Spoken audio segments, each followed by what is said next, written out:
Havia um homem na terra de Uz, cujo nome era Jó. E este homem era homem sincero, reto, temente a Deus e desviava-se do mal. Jó capítulo 1, versículo 1, palavra de sabedoria. As 4 virtudes de um homem que agrada a Deus. Amado do Senhor, hoje eu quero falar com você sobre as 4 virtudes de Jó. Um homem que agradou a Deus. Por ser ele um homem sincero, reto, temente a Deus e que sempre se desviava do mal. Eu vejo aqui um homem com muitas qualidades, enfrentando provas que talvez eu não suportaria passar, muito provavelmente não, e nem você também. Jó, ele é conhecido aqui na Bíblia por essas 4 notáveis virtudes. Essas virtudes que se destacam. E eu preciso olhar para a vida de Jó e para enfrentar as minhas provas, eu preciso também desenvolver essas virtudes. Um homem que permaneceu firme diante de Deus. Eu vejo aqui Deus tão alegre com as virtudes de Jó, que ele até olha para o diabo, lá em Jó, no capítulo 1:8, e diz assim para Satanás: ô Satanás, tu reparaste no meu servo Jó? Tu visse? Não tem ninguém na terra como ele, meu Deus do céu. Irrepreensível, íntegro, homem que teme a Deus e evita o mal, se desvia do mal, em outra tradução. Deus sabia quem Jó era verdadeiramente. Será que Deus pode falar isso sobre você também? Meu Deus. Que pergunta, Clarissa. Será que Deus pode falar isso de mim? Será que Deus pode olhar para mim e dizer assim: Satanás, tu viste minha serva Clarissa? Meu Deus. Você viu? Você viu minha serva Fátima, Satanás? Ô Satanás, tu viste meu servo João? Ele é reto. Ele não se corrompe não. Ele não abre mão do que ele acredita não. Tu viste ali? Ela não desanima não. Será que Deus pode falar isso aí de você? Vamos aprender aqui com a palavra de Deus? Vamos meditar para a gente desenvolver essas virtudes também? No Minuto de Sabedoria de hoje nós vamos falar sobre as 4 virtudes de Jó.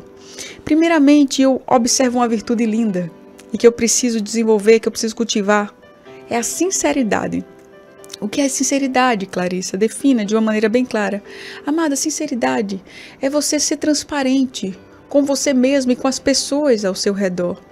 Quando eu falo de transparência, eu falo de algo que não tem nada encoberto. Você não precisa ficar encobrindo nada, é só você ser você, sabe? Deus ama os sinceros e as pessoas também amam os sinceros. É muito bom conviver com pessoas sinceras. Seja mais sincero, tá? Para de ficar escondendo aquilo que você é. Para de ficar querendo mostrar ser algo que você não é. Tá bom? Para de ficar encenando. Em nome de Jesus. Sinceridade é quem não engana. É quem não se disfarça. Eu vejo que Jó, ele tinha essa qualidade. Ele era sincero diante de Deus. Ele era sincero diante dos homens. Eu vejo que isso agradava o coração de Deus. Deus se agrada da sinceridade. Você não é ator, você não é atriz, você só precisa ser você mesma. Seja você mesmo com as pessoas. Sabe que o orgulhoso, sabe que o fingido, ele é evitado por todos. Então para de fingir, para de se orgulhar daquilo que você não é. De dizer que você sabe de tudo. Dizer que você entende tudo. Você está passando vergonha muitas vezes. Você vai começar a ser evitado por muitos. Quem sabe você já está sendo evitado por muitos. Ninguém suporta mais você, que você é tão fingido, tão orgulhoso. Abre os teus olhos. Será que você está sendo assim? Será que as pessoas estão te evitando por conta disso? Por conta da tua falta de sinceridade? E olha que interessante aqui. A palavra sincera, ela vem da junção de duas palavras do latim, sine e cera. Você vai aprender isso aqui hoje. Ou seja, sem cera. Tem duas versões disso aqui. Eu vou falar de forma bem simples para você entender. A versão mais comum para falar da origem dessa palavra é que em Roma, os escultores desonestos, aqueles homens que faziam as estátuas, esculpiam estátuas de mármore, às vezes quebravam um pedacinho do mármore e ficava um defeitozinho ali naquelas estátuas. Aí os escultores desonestos, eles pegavam um pouquinho de cera e passavam ali na trinca, passavam na imperfeição. E ali eles ocultavam o defeito, tá? Com a cera, tá? Sincera, sem cera. Eles ocultavam ali o defeito e eles vendiam aquelas estátuas como se elas fossem perfeitas. O comprador comprava e não percebia que ali havia um defeito, porque o defeito estava encoberto com a cera. Mas a gente sabe que posteriormente aquele defeito ia ser revelado. Sem cera. Você tem cera? Tem muita cera aí? Tem muita cera dentro de você? Tem muita cera? Você está escondendo muita coisa? Eu quero que você aprenda isso aí. Você se lembrar toda vez que você falar de sinceridade. Sem cera. Você não tem cera. Não tem nada que encubra as tuas imperfeições. Tá? Seja você mesmo. Ninguém gosta de conviver com pessoas que se mostram perfeitas não, viu? Revele também suas fraquezas, seus defeitos. Você é ser humano. O teu casamento não é perfeito. Não é? Às vezes eu tô aqui com o pastor Júnior Técio, aí parece uma coisa, né? O recadinho chove aqui. Ai, que casamento lindo, família linda, coisa linda, vocês são lindas. Eu faço questão de dizer, gente, a gente tem um monte de defeito, tá? Nosso casamento não é perfeito, nossas filhas, nossa família, temos um monte de defeitos, a gente briga também, a gente se desentende, tem coisa que eu não aceito, tem coisa que a gente luta com Deus para suportar e para ser suportada também pelo meu esposo. E a gente precisa revelar isso. A gente precisa também ser a gente, sabe? Porque eu não quero ninguém perfeito junto de mim, não, só quero Jesus. Sincera. Sem cera. E aí, com o tempo, as pessoas que compravam essas estátuas, elas descobriam as imperfeições. Descobriam que era uma escultura com cera. E aí, os escultores honestos, eles faziam questão de dizer, ó, a minha estátua aqui, ela não tem cera, tá? Pode até ter uma imperfeição ou outra, mas eu não vou colocar cera para te enganar, né? Isso eu não estou dizendo que a gente vai viver com os defeitos e não lutar, não. Vamos lutar para os nossos defeitos. Eu estou falando de encobrir, de querer mostrar a perfeição. Aí você acredita que fulano cicrano é perfeito e depois você quebra a cara com ele. Não é verdade? A gente é ser humano e a gente precisa ter amizades, convivermos uns com os outros. E, amado, amada, a gente não gosta de pessoas que se mostram perfeitas, não, viu? Então não queira se mostrar perfeito para ser ninguém, não. Mostre quem você é. Você não sabe de tudo, né? Que às vezes a gente tá falando de uma coisa e tem algumas pessoas que afirmam que sabe de tudo. Pelo amor de Deus. Tu sabia? Sabia. Nem espera a gente falar. Tu tava sabendo? Tava. Rapaz, tu viu se eu vi aquilo? Eu tô sabendo. Não, fulano foi. Ele disse, eu vi. Meu Deus, que coisa chata. Você não tá sendo sincero. Você não viu, você não sabe. Né? Você não tem. Tenho, posso, faço. Estou à disposição. Conte comigo. Tá? Amado, amada. Fazer igual a Clarinha. Para que tá feio. Sincera. Sem cera. Tira essa cera aí, tá?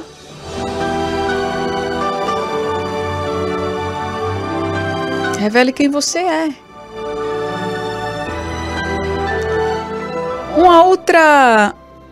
Uma outra versão aqui da palavra sincera se trata também dos atores do passado que se maquiavam para expressar os seus sentimentos.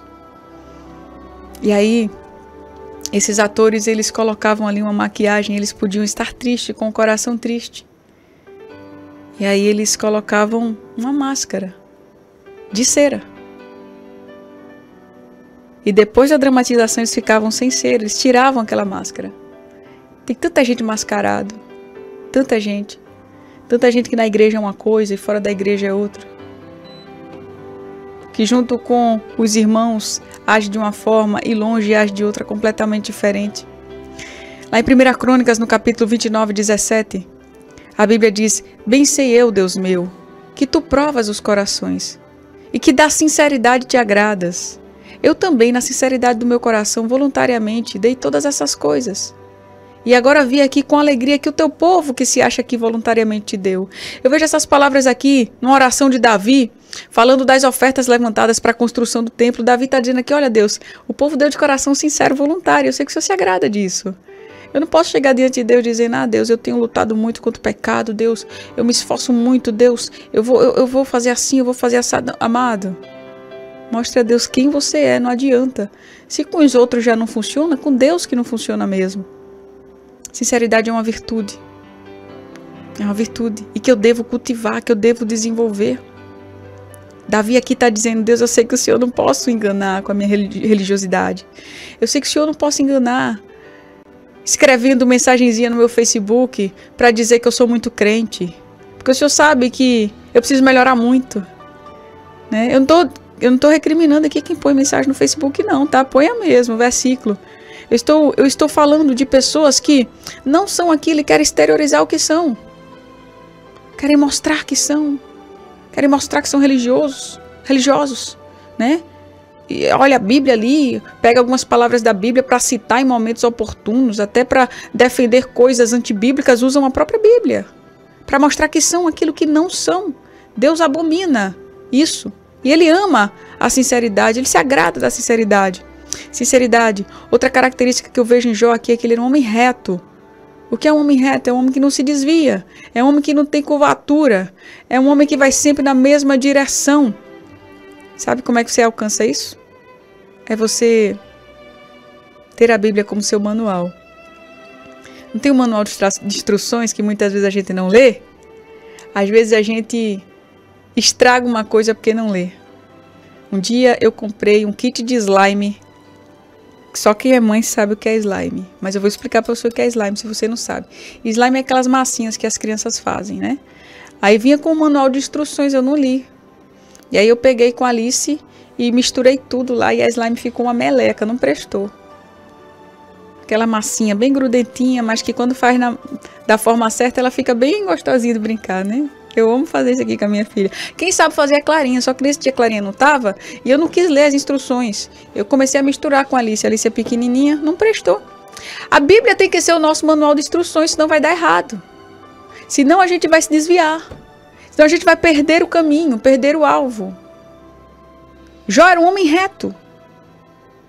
Mesmo diante de uma situação corrompida, ele conseguia ser reto. Ele tinha essa virtude, ele não era ali dividido nos seus pensamentos, ele era coerente, ele era reto, ele caminhava numa mesma direção, no mesmo propósito. Tem muita gente que por qualquer vento se desvia, vai para um lado, vai para o outro. Eu defendo isso aqui, mas até ali. Se chegar nesse ponto eu saio, eu deixo de defender. Eu acredito, mas até o momento. Se não for por aqui, eu prefiro pagar o preço, mas eu saio. Você não pode desviar, amado. Ah, eu sirvo a Jesus enquanto está tudo bem, mas se começar a fofoca dentro da igreja, se começar esse problema se levantar dentro da minha casa, eu vou sair da presença de Deus. Retidão é o que Deus exige de você.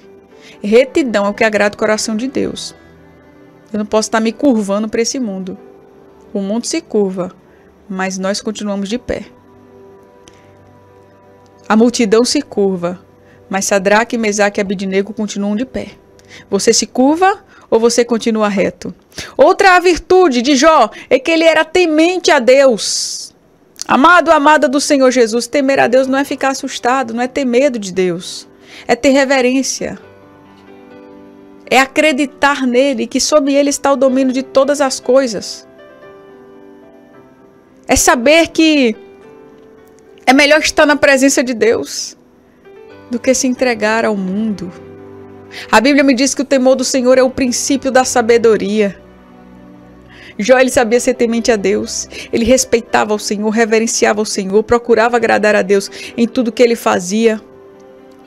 Veja, isso aqui fazia Jó um homem sábio. Porque o temor ao Senhor é o princípio da sabedoria.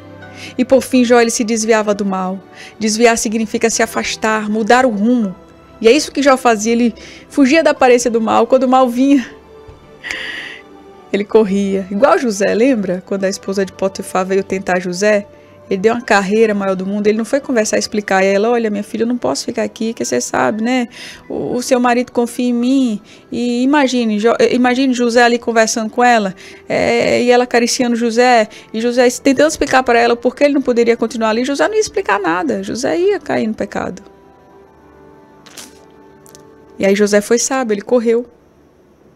E se desviar do mal, quando a gente fala do mal, a gente só pensa no pecado sexual.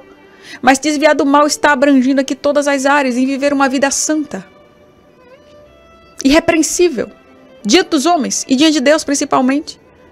Nós precisamos fazer as escolhas corretas nas nossas palavras, falar as palavras corretas. O mal está revelado na nossa vida em tantas coisas, em tantas áreas. Por exemplo, tem muita gente que para ele o mal é a comida. Tem muita gente que está se envenenando com comida. Amado, amada do Senhor. Não pode comer isso, não pode comer aquilo, mas come. Isso é um mal para você. Você não está se desviando do mal. Você está me entendendo? Essa palavra é dura, eu sei. Eu também tenho problemas com comida. Eu já fui obesa, se você não sabe. Eu também tenho problemas. Mas quando eu comecei a encarar a comida como um mal para a minha vida, como um veneno para mim, e que isso implicava também em todas as áreas, não era só na área do meu corpo. Isso implica também na minha espiritualidade. Porque se eu não consigo me controlar nessa área, eu não conseguirei me controlar em outras áreas também. Escuta essa palavra que eu estou falando com você mesmo, e é Deus quem manda falar com você. Você precisa encarar isso aqui como algo espiritual também. Se você é fraca nessa área, será fraca em todas as outras áreas. Se você não consegue se controlar diante de uma Coca-Cola, diante de um prato de comida, você não consegue se controlar em outras áreas também. Você vai falar o que você quer falar, você vai agir como você quer agir, você vai ceder quando você quiser ceder. Você está me entendendo? E Deus pode te dar força também para você lidar com todos os males da sua vida e com a comida, porque eu estou falando da comida agora. A comida em excesso se torna glutonaria. Aliás, isso aqui é um pecado que muitos cristãos caem e não consideram como erro. Cristão gosta de comer, amado, comer é bom demais. Deus deu apetite, Deus deu pra gente a saliva, Deus deu a gente a língua, que tem várias áreas da língua pra gente sentir o gosto da comida. Deus nos deu o prazer de comer. Imagina a gente comer sem apetite, que coisa ruim. Eu me lembro quando eu estava internada, eu comia a pulso. Minha mãe ficava pondo comida na minha boca, eu não conseguia comer comida, pra mim até o cheiro dava vontade de vomitar. E quando a gente passa por um negócio como esse, a gente sabe como é bom ter apetite. Comer com vontade. Mas só que a Bíblia também fala sobre equilíbrio. Deus diz, ó, eu te dou apetite, eu te dou o prazer de comer, eu te dou a habilidade para fazer uma comida boa. Mas só que você precisa ter equilíbrio, você precisa saber que até aquele momento, você precisa se controlar, senão a comida se torna veneno. Senão o prazer que Deus dá se torna pecado. Você está entendendo? E aí eu preciso saber, ó, isso aqui, até aqui basta. Eu vou me desviar do mal. Eita, vai ter ali um monte de gente comendo. Se você não suporta, vai para outro canto, se desvia. Até você ter maturidade para sentar na roda dos escarnecedores e não se contaminar, você está entendendo? Isso não é tão simples assim como eu estou falando, mas eu estou apenas apontando um erro, um mal, e que muitos crentes não se desviam. A gente até sente prazer e acha engraçado em dizer, né? Crente não bebe, mas come, que é uma beleza. Come, mas vamos comer com equilíbrio. Para outras pessoas não é a comida, o mal é a internet. A internet existe? Sim. É boa? É. É tanto que eu estimulo você a estar aqui. Mas saber usar como uma coisa boa. A partir do momento em que aquilo se torna uma coisa agressiva à tua espiritualidade, agressiva à tua família, se desvia desse mal. Quantos homens estão aí amarrados, presos na pornografia? Mulheres também. Cristãos. Pessoas que servem a Deus, mas que não conseguem, caíram numa emboscada. E agora estão aí amarrados na pornografia. abrindo o coração para o pecado. Veja só. Se desviar do mal era uma das características de Jó. A preguiça, por exemplo, também é outro mal. Tem muita gente que sabe que precisa descansar, precisa. A gente precisa descansar, obviamente. Deus deu aos seus amados o sono, a Bíblia diz. Mas, quando o sono se torna uma preguiça, aquilo ali já passa a me fazer mal. A Bíblia me diz, um cochilo ali, uma descansadinha aqui. De repente, a pobreza lhe sobrevirá como um ladrão armado. A pobreza vem com a pistola na cabeça da gente, pá. Se não matar, ela assalta tudo, leva tudo que a gente tem, né? Pois bem, a preguiça também é um mal que a gente precisa desviar. Então, amado, aprendendo com Jó, a gente faz essa reflexão e a gente muda de atitude. Sinceridade é o que agrada ao nosso Deus. Seja sincero, seja você mesmo, você será amado, admirado por Deus e pelos homens, tá?